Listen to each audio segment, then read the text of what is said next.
All right, so just want to go into a quick common burnout cycle that often affects high performers. So let's say we've got energy here, and let's say we've got your baseline output. So let's say here is 100%, that's you just working flat out, going hard. Here's a 0%. And let's say most people sit between 50 and 70%. Most people go along at a steady, sustainable baseline. A sickness or stress comes, they go down, take time off, take as long as it needs, and get back and carry on. That's a pretty effective way to overcome something.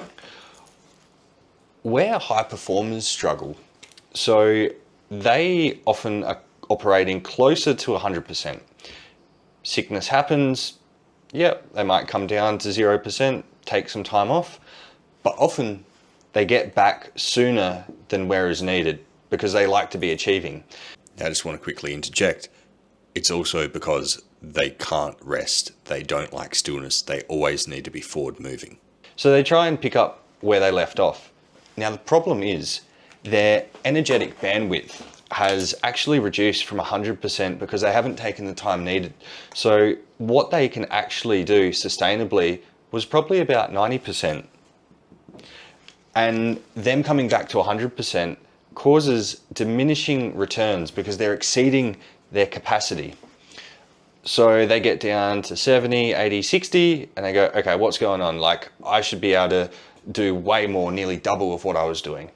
So they often use caffeine or stimulants to get back to their previous output. And that gets them going for a little while, and then maybe a little bit of a crash. And then they're like, okay, I've got to up the amount that I'm taking. Okay, yep, back to full output.